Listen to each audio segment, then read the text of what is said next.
Hey, I'm John. Thanks for joining me for this video today.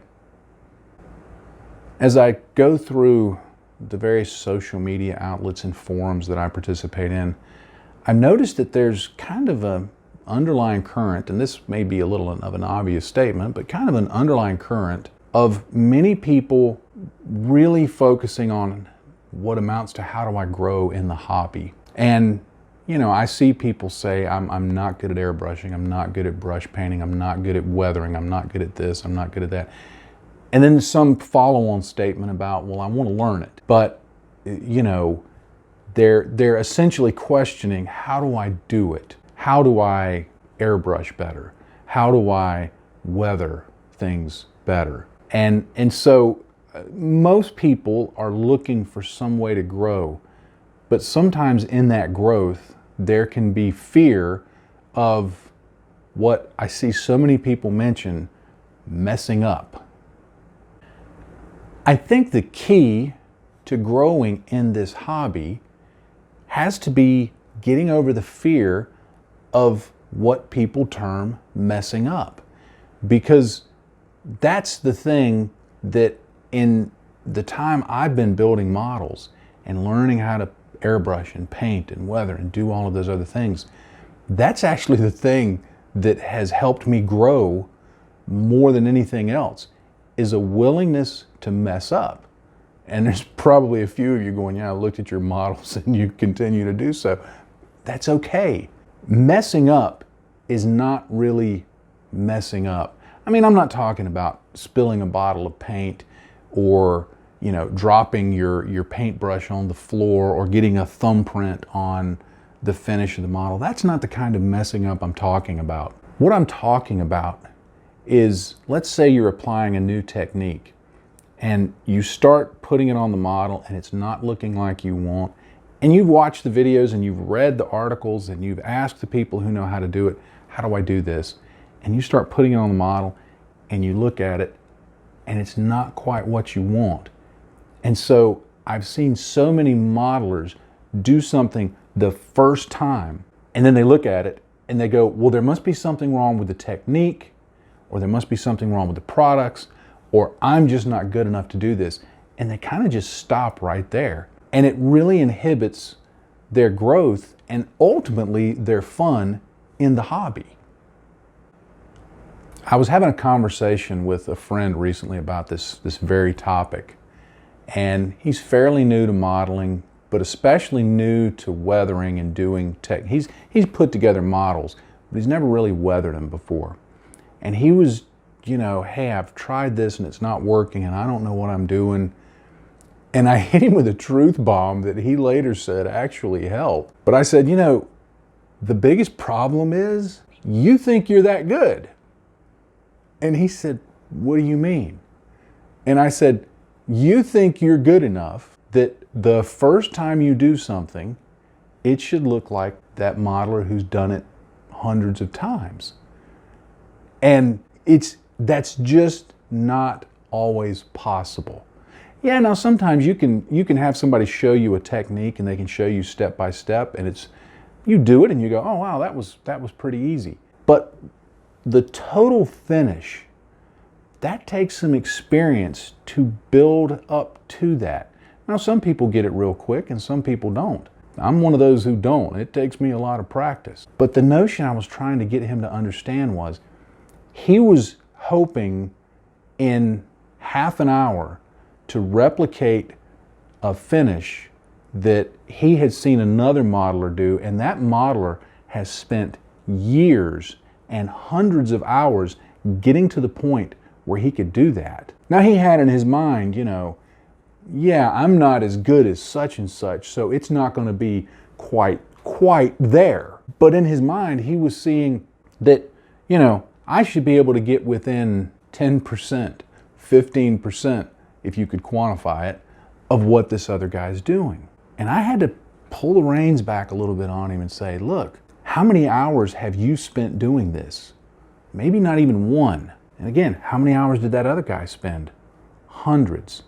You can't, in any endeavor, duplicate what someone who's really good at something can do after several hundred hours and what you can do in less than one. It's just not possible. Growth in the hobby requires time. And like I said at the beginning, a willingness to fail, a willingness to put that technique on there, to put those techniques on your model for the very first time and go, that didn't look as good as I'd hoped. And then you go, now, how do I do it better next time? I think you also have to be careful not to look at it and go, yeah, that looks pretty good there. And you stop. You don't look for ways to improve. I'm not the kind of guy who will point this out, but recently I saw a modeler on social media post something, and he had built a model. He admitted he was new to the hobby. He took, if you're familiar with Tamiya weathering powders, they come in a little makeup-like box, and they got the little makeup type applicator, and you put it on there, and there's great uses for those. I use them. They're a great product. Well, he had taken a model that had just, a couple of colors of base paint, and it looked pretty good. I mean, this was the kind of model you'd expect somebody to do in their second or third model. He painted it. It was brush painted. It was a little rough. It looked fine. And he took some of those weathering powders and just kind of smeared them on the model. And when he's putting up pictures, the basic notion that he was getting across was, I got this weathering thing down now. Check it out. I think in addition to being willing to fail, you have to be willing to look at your stuff objectively and to hold up somebody that you admire and look at their work, and then hold up your own and go, do these things match up?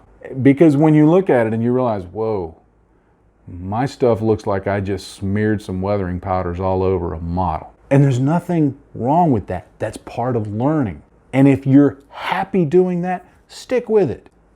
But if you're wanting to grow, look at your stuff objectively and go, now that I'm comparing it to this, I think there's things I could do better. Comparison where it affects, who you think you are. I struggle with that all the time. I look at what other guys do, and I daily at some point get frustrated and come to the conclusion, why do I even do this hobby? And I have to go, no, you can't compare yourself to people in that way. But when you're learning a technique and you go, this person, they're a master of it. So let me look at what they do. Let me read what they do. Let me watch their videos. Let me read their articles, whatever the case may be. And then to objectively look at your stuff and go, well, I got this aspect of it kind of okay, but there's these other things. And willing to look at it objectively and go, that didn't turn out like I want. In fact, that may stink. But being able to then take that and say, well, how do I translate that into improvement? That's the key to growth in the hobby. You can pick any of the standout modelers in our hobby. I mean, it can be Lincoln Wright, it can be Daniel Zamarbide, and I hope I said that right. It can be Mig Jimenez or Brett Green, or you can even go way back to Shepard Payne and guys like that. And you can look at their work now and go, man, their work is just awesome. But at some point, they started with model number one, the very first one, and they did something with it. And at the time, they were probably fairly proud of it and were happy to finish it. But, and I've never talked to them individually about this, but at some point, they had to have looked at it and said, I can do better. How do I get from here to there? And they continued to apply things. And I can guarantee you, if you could sit down over a cup of coffee and ask them, have you ever had a failure? They would probably laugh and go, you don't know how many. But they put in hour after hour after hour, and they were willing to fail in order to succeed. So I guess at some point I have to come to a conclusion, because I've probably flogged this for long enough that you're like going, I get it. But no matter where you are in the hobby, be willing to experiment, to try new things, to put in the time, but more importantly, be willing to fail so that you can learn, well, that's a way that didn't work as well, or I could have improved it this way. And always be on the lookout for being objective about your work. How does this look? Go find a bulldozer that's rusted and look at the rust stains and carry your model and go, does my model look like that bulldozer rust stains? My rust stains don't look like that. Those look a whole lot better. They look more realistic. Let that inform what you do. Let that grow you. And in that process, you will begin to have more fun. It's almost like the secret weapon for improving your modeling is being willing to accept, I'm not all that in a bag of chips, but I can always grow and I can always improve and I can always push myself. And when you start doing that, and when you do it time after time after time after time, you're gonna get better and you're gonna have more fun. Well, I hope this video has been an encouragement for you, and I hope that for wherever you're at in your modeling journey, that it's given you something to think about. Maybe it reinforces what you already knew. Maybe it's given you some concepts to think about if you're new to the hobby that you really hadn't thought about before. You're just focused on, I just need to glue this to this, you know? So maybe this will help you out.